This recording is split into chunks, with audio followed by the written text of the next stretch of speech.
Previously on Racing Namibia.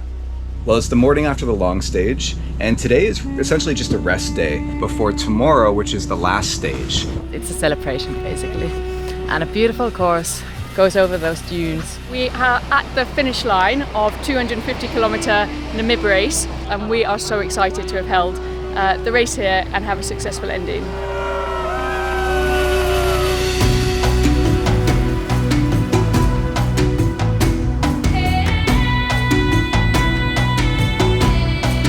With the race behind me, I now had another week to explore the country before heading home.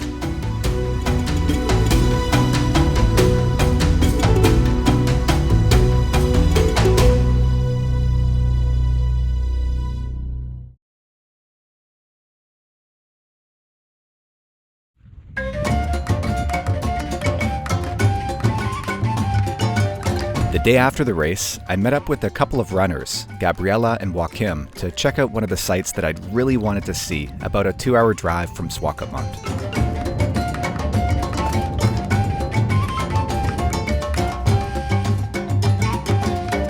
Spitskope is a group of bald granite peaks, the tallest rising 670 meters above the flat desert plains that surround it.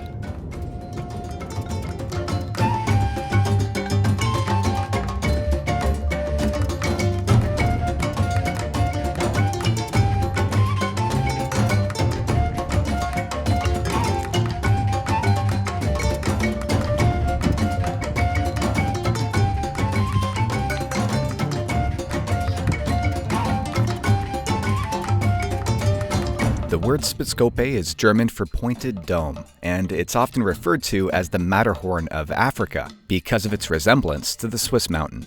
Now,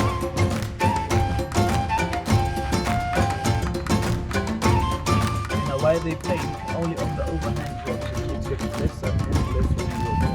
That's why this problem. Many examples of ancient Bushman artwork can be found throughout the area, and film buffs may recognize it as the filming location for the opening scene in 2001: A Space Odyssey. Yeah.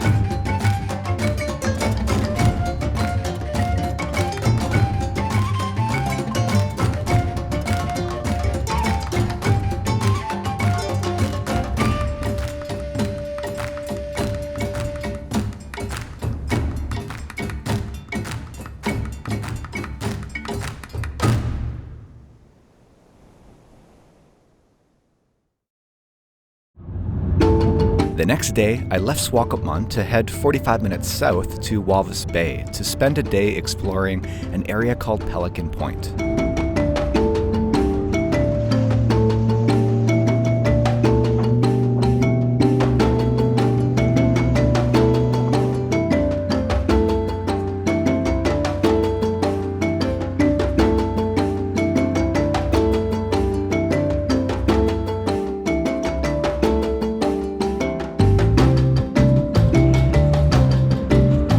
So I'm out here at Pelican Point near Walvis Bay, and I'm about to do some kayaking with the seals, and hopefully we'll see some dolphins today too.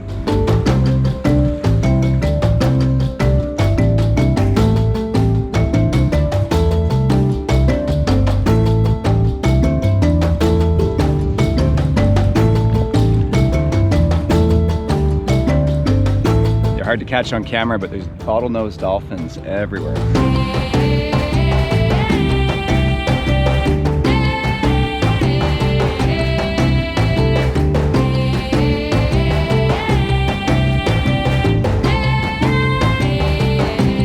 Saw a humpback whale breach right over there, maybe 100 meters in front of me.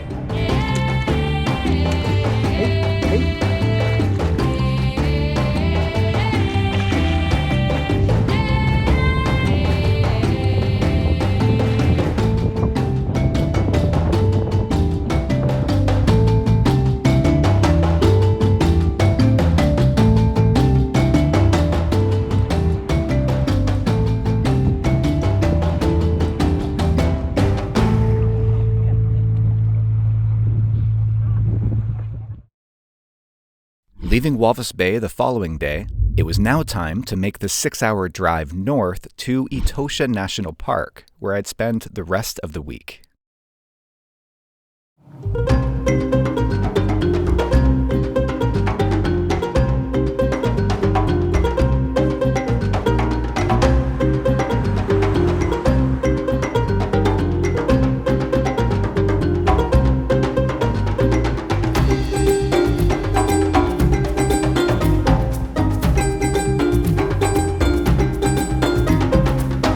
plan to first spend a night just outside of the park, camping on site of a luxury lodge for a little R&R.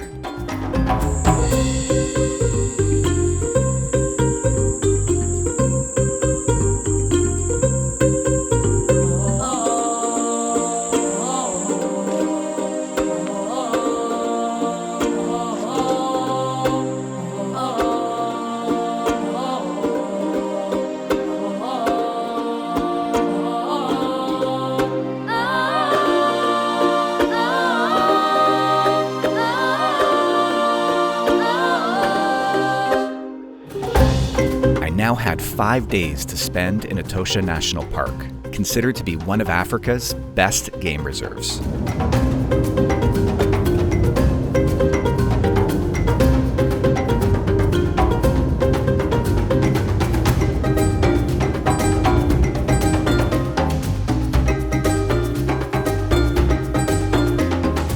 The government lodges here are surprisingly luxurious, with pools, restaurants, Wi-Fi, and accommodations for any budget.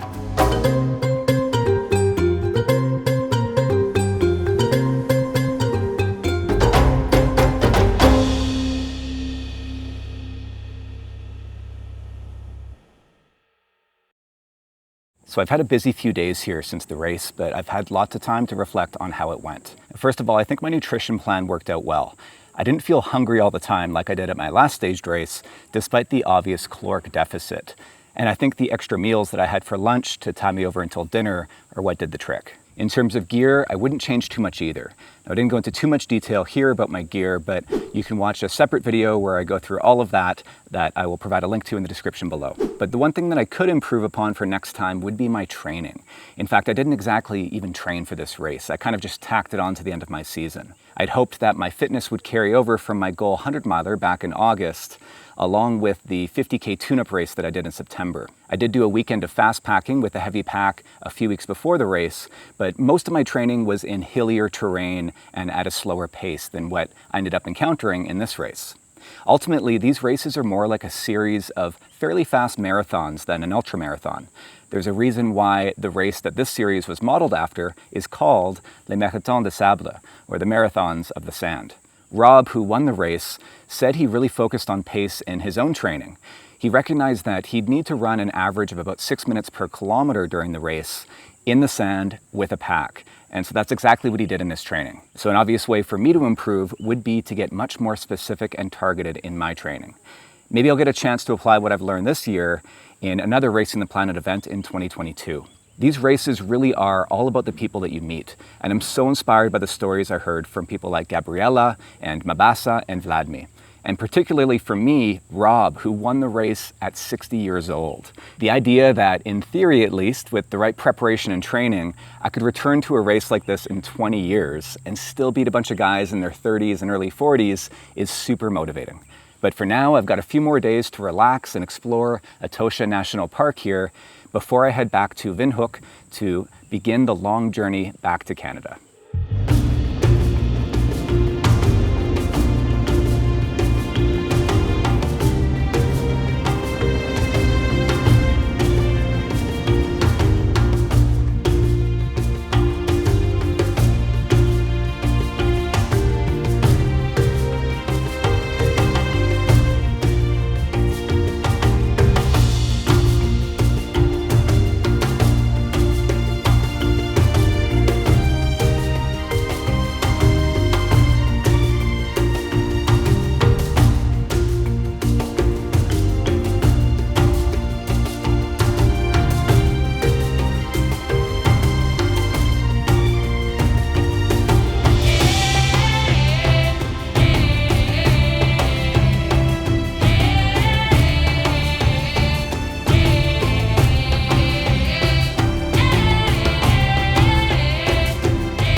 So it's early morning and I'm just heading up to a water hole here that's about a half a kilometer from the lodge back there.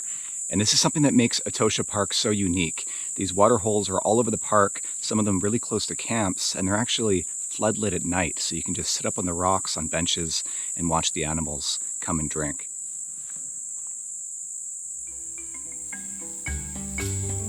At the center of the park is a huge salt pan, a remnant of a large inland lake. But what makes Etosha so special is the concentration of water holes where animals congregate to drink.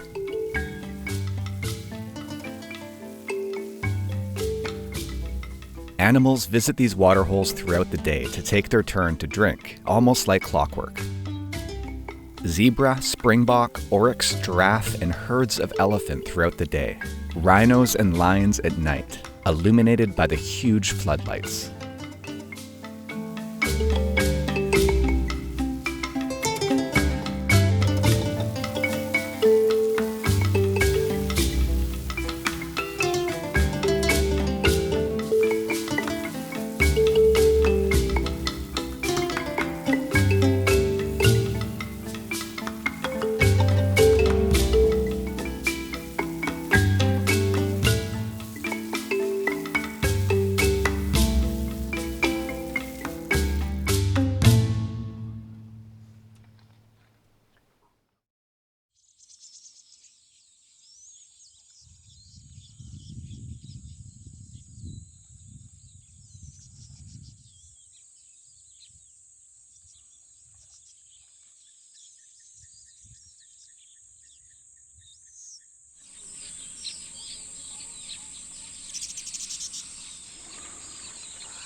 The roads throughout Etosha are designed for visitors to drive themselves around, and a two-wheel drive is just fine.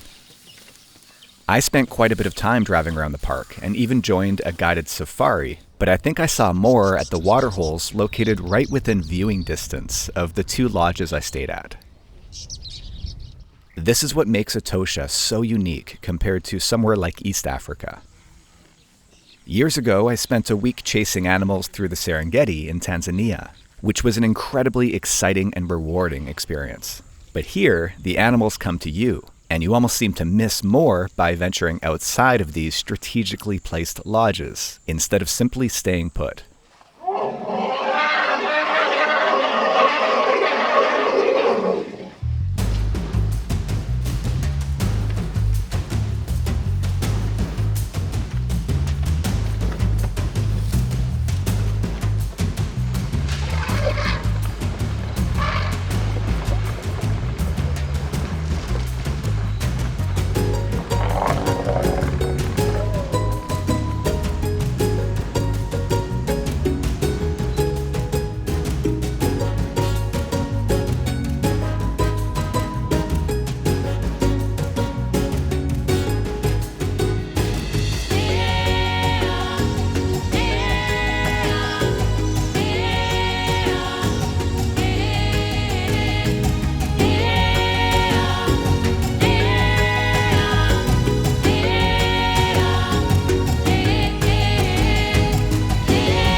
Back in Windhoek, I paid a visit to the Geological Survey Museum, which showcases Namibia's incredible variety of minerals and gems.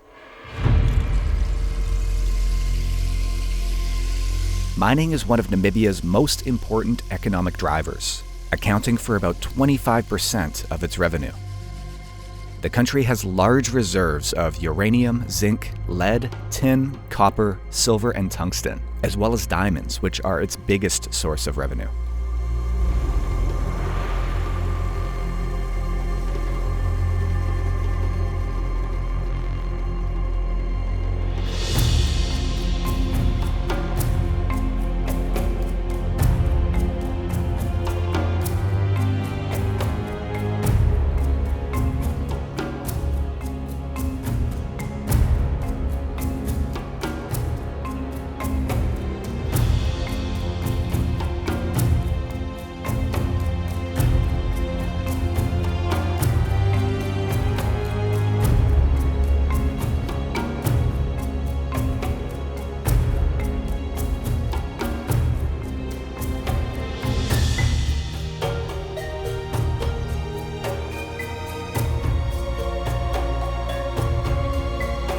My adventure here in Namibia has unfortunately come to an end, and I had such an incredible time.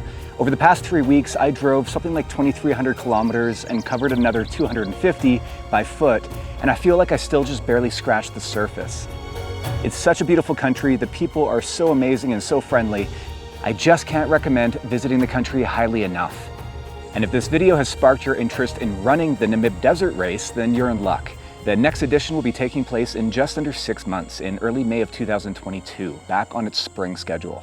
I'll provide a link in the description for this video where you can learn more about that race, as well as the other races in Racing the Planet's 4 Desert series, including the roving race this coming June in the country of Georgia, which I'll be doing. So stay tuned for my series from that race.